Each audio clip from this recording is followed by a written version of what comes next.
अस्सलाम वालेकुम, मैं वकील बुखारी और आप देख रहे हैं MLT पाकिस्तान।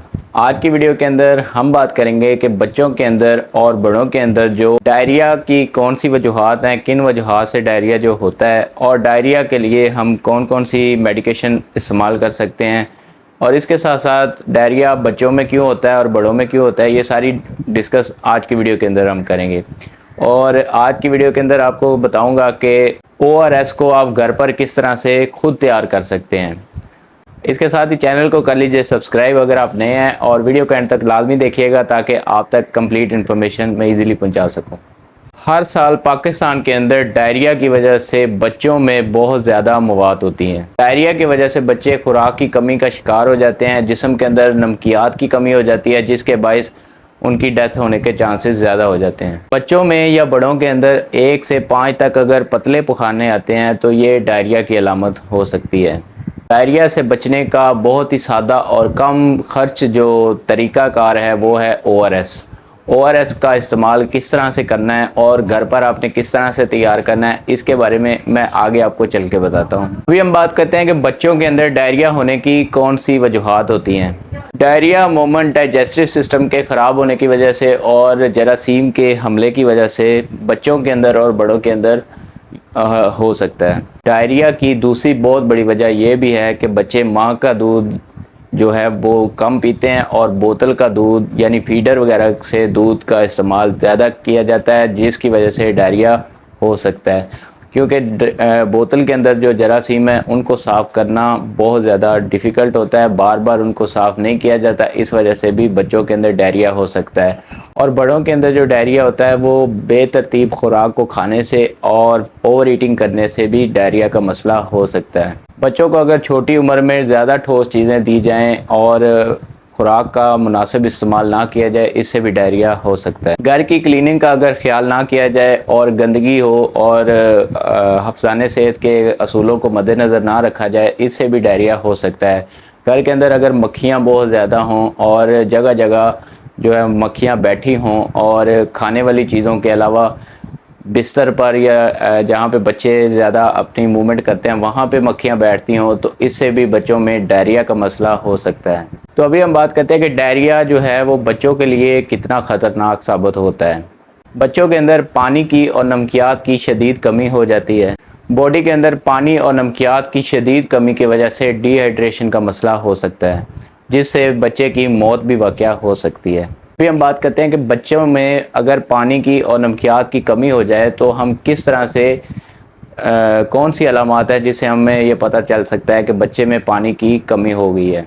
बच्चों में नमकियात की और पानी की कमी की वजह से सबसे पहले अफेक्ट जो होता है वो आँखों पे होता है। आँखें जो है वो अंदर को धंस जाती हैं। जिल्द जो है, स्किन जो है वो उसकी लचक जो है वो ख़त्म हो जाती है। बच्चा बहुत ही कम जो है वो यूरिन करता है यानी कि पेशाब करता है। नब्ज़ बच्चों के अंदर कमज़ोर हो जाती है यानी कि मध्यम हो जाती है और इसके अलावा बच्चे का तालू जो है वो ऊपर की तरफ लग जाता है। मुंह और ज़ुबान जो है वो शदीद खुश्क हो जाते हैं और इसके साथ साथ बच्चे में बेहोशी टाइप जो है नींद तारी हो सकती है यानी कि वो बेहोश हो सकता है। बच्चों के अंदर जैसे ही डायरिया शुरू हो जाता है बच्चे की भूख जो है एकदम से ख़त्म हो जाती है। वो बिल्कुल जो है उसको भूख नहीं लगती और उसकी जो रूटीन है वो बिल्कुल ख़राब हो जाती है।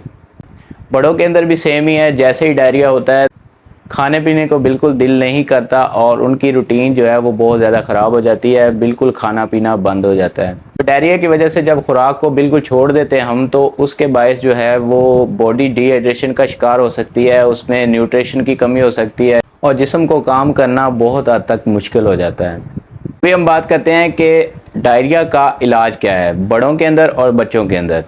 जैसे ही बच्चों के अंदर आपको डायरिया की अलामत शुरू हों तो बच्चों को पीने वाली चीज़ें जो है ज़्यादा दें।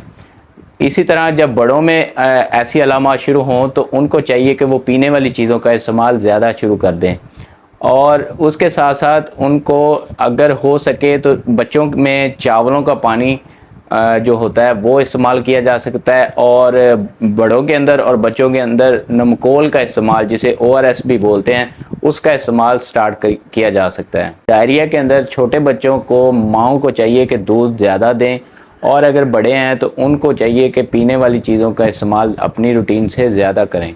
अगर बच्चा 6 माह से ज़्यादा उम्र का है तो आपको चाहिए कि उसे खिचड़ी, दलिया और केला वगैरह जो है उसका इस्तेमाल आप करवाएं।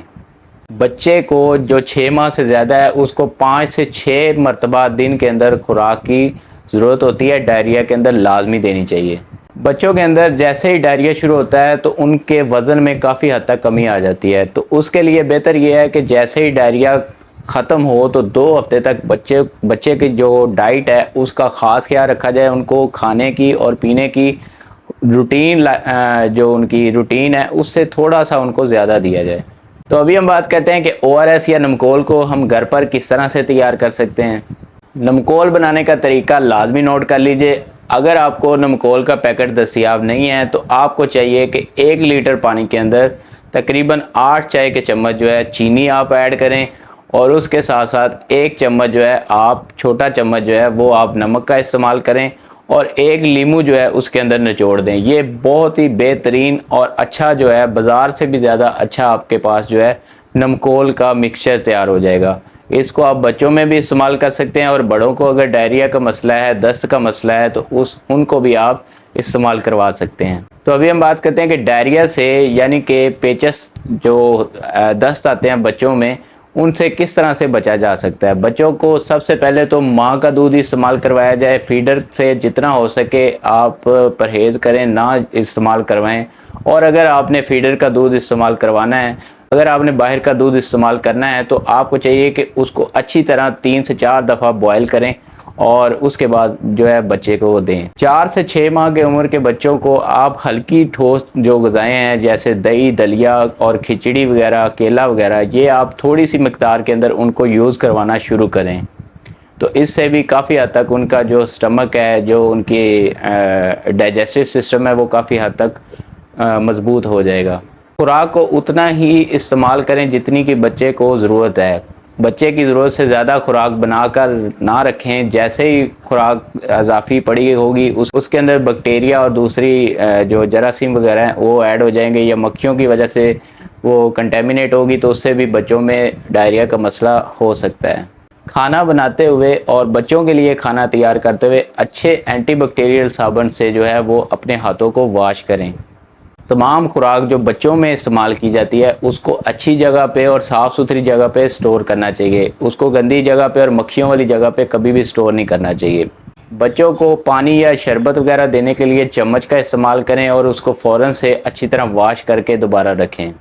फल और सब्जियां वगैरह अच्छी तरह से धोकर इस्तेमाल करें। वॉशरूम यानी कि लैट्रीन वगैरह का इस्तेमाल करने के बाद अपने हाथों को अच्छी तरह से वॉश करना चाहिए। घर पर मक्खियों से बचाव के लिए स्प्रे करवानी चाहिए, और जो घर की विंडो वगैरह हैं उनको अच्छी तरह से बंद करके रखना चाहिए ताकि मक्खियाँ और जो दूसरे जरासीम हैं उनकी आमदोरफ्त कम हो। तो इन सारी बातों पे अमल करते हुए आप डायरिया जैसी मरज़ से खुद भी बच सकते हैं और अपने बच्चों को भी डायरिया जैसे मरज़ से बचा सकते हैं। तो उम्मीद करता हूँ कि आज की वीडियो आपको पसंद आई होगी। चैनल को कर लीजिए सब्सक्राइब ताकि हमारी मुलाकात बार बार होती रहे। टेक केयर, अपना ढेर सारा ख्याल रखिएगा। अल्लाह हाफिज़।